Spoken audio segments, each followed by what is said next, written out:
ಬೆಳಗಾವಿಯ ಸುಪ್ರಸಿದ್ಧ ಶ್ರೀ ರೇಣುಕಾ ಯಲ್ಲಮ್ಮ ದೇವಸ್ಥಾನದಲ್ಲಿ ಏಜೆಂಟರ ಹಾವಳಿ ಹೆಚ್ಚಾಗಿದೆ. ದೇವರ ದರ್ಶನ ಹೆಸರಲ್ಲಿ ಸಾವಿರಾರು ರೂಪಾಯಿ ಹಣ ವಸೂಲಿ ಮಾಡಲಾಗ್ತಾ ಇತ್ತು.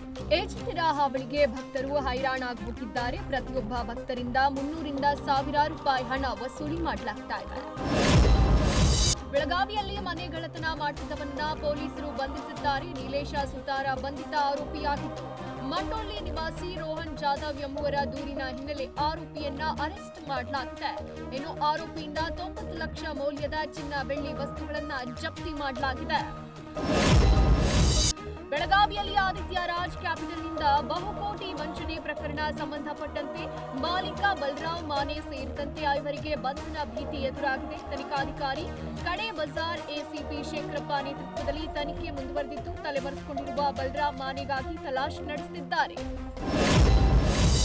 ರಾಜ್ಯದಲ್ಲಿ ಖಾಸಗಿ ಅನುದಾನಿತ ಪ್ರೌಢಶಾಲೆಗಳ ನೇಮಕಾತಿಗೆ ಸರ್ಕಾರದಿಂದ ಮಹತ್ವದ ಆದೇಶ ಹೊರಡಿಸಲಾಗಿದೆ. ಖಾಲಿ ಇರೋ ಬೋಧಕ ಮತ್ತು ಬೋಧಕೇತರ ಹುದ್ದೆಗಳ ಭರ್ತಿ ಪ್ರಕ್ರಿಯೆಗೆ ಶಾಲಾ ಶಿಕ್ಷಣ ಇಲಾಖೆ ಮಹತ್ವದ ಆದೇಶ ಹೊರಡಿಸಿದೆ. ನಿಧನ, ನಿವೃತ್ತಿ, ರಾಜೀನಾಮೆ ಸೇರಿದಂತೆ ವಿವಿಧ ಕಾರಣಗಳಿಂದ ತೆರವಾಗಿರೋ ಹುದ್ದೆಗಳನ್ನು ಆನ್ಲೈನ್ ಮೂಲಕ ಭರ್ತಿ ಮಾಡುವ ಕಟ್ಟುನಿಟ್ಟಿನ ಕ್ರಮ ಕೈಗೊಳ್ಳಲಾಗಿದೆ. ಕೊಪ್ಪಳದ ಜಾನುವಾರು ಸಂತೆಯಲ್ಲಿ ಪುನೀತ್ ಕೆರೆಹಳ್ಳಿ ದಳ್ಳಾಳಿಗಳೊಂದಿಗೆ ಕಿರಿಕ್ ಮಾಡಿಕೊಂಡಿದ್ದಾರೆ. ಮುಸ್ಲಿಂ ಸಮುದಾಯದ ದಳ್ಳಾಳಿಗಳೊಂದಿಗೆ ಜಾನುವಾರುಗಳನ್ನ ಖರೀದಿ ಮಾಡಿದ್ರೆ ಸುಮ್ಮನೆ ಇರೋದಿಲ್ಲ ಅಂತ ಗಲಾಟೆ ಮಾಡಿದ್ದಾರೆ. ಇದರಿಂದ ಜಾನುವಾರುಗಳ ಖರೀದಿಗೆ ಮಧ್ಯವರ್ತಿಗಳು ಹಿಂದೇಟು ಹಾಕ್ತಾ ಇದ್ದು, ರೈತರಿಗೆ ಸಂಕಷ್ಟ ಎದುರಾಗಿದೆ. ಲೋಕಾಯುಕ್ತ ತನಿಖೆ ವೇಳೆ ಎಇಇ ನಾಗಭೂಷಣ್, ಎಇ ಪ್ರವೀಣ್ ಹಾಗೂ ದಲ್ಲಾಳಿ ಮನ್ಸೂರ್ ಅಲಿಖಾನ್ ಕಳ್ಳಾಟ ಬಯಲಾಗಿದ್ದು, ಅಧಿಕಾರಿಗಳು ಲೋಕಾಯುಕ್ತ ಬಲೆಗೆ ಬಿದ್ದಿದ್ದಾರೆ.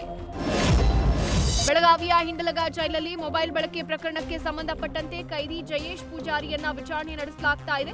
ಹಿಂಡಲಗ ಜೈಲಿಂದಲೇ ಕೈದಿ ಜಯೇಶ್ ಪೂಜಾರಿ ಕೇಂದ್ರ ಸಚಿವ ನಿತಿನ್ ಗಡ್ಕರಿಗೆ ಜೀವ ಬೆದರಿಕೆ ಹಾಕಿದ್ದ. ಎನ್ಐಎ ತನಿಖೆಯಲ್ಲಿ ಜಯೇಶ್ 28 ಬಾರಿ ಮೊಬೈಲ್ ಬಳಸಿದ್ದು ಪತ್ತೆಯಾಗಿತ್ತು. ಹೀಗಾಗಿ ಕೋರ್ಟ್ ಅನುಮತಿ ಪಡೆದು ತೀವ್ರ ವಿಚಾರಣೆ ನಡೆಸಲಾಗ್ತಾ ಇದೆ.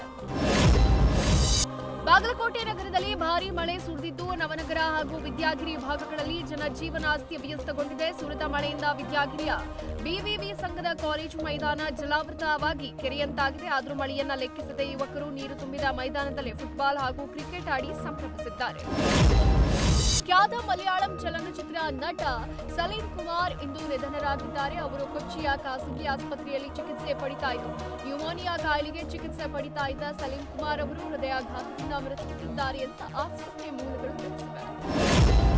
ವರುಣನ ಆಗಮನಕ್ಕಾಗಿ ರೈತ ಮಹಿಳೆಯರು ವಿಶೇಷ ಪೂಜೆ ಸಲ್ಲಿಸಿದ್ದಾರೆ. ಧಾರವಾಡ ಜಿಲ್ಲೆಯ ಕುಂದಗೋಳ ತಾಲೂಕಿನ ಗುಡೇನಕಟ್ಟಿ ಗ್ರಾಮದಲ್ಲಿ ಮಳೆಗಾಗಿ ಪೂಜೆ ಸಲ್ಲಿಸಲಾಯಿತು. 5 ಮುತ್ತೈದೆಯರು ತುಂಬಿದ ಕೊಡಕ್ಕೆ ಹೂವಿನ ಅಲಂಕಾರ ಮಾಡಿ ವಿಶೇಷ ಪೂಜೆ ಮಾಡಿ ಪ್ರಾರ್ಥಿಸಿದ್ದಾರೆ.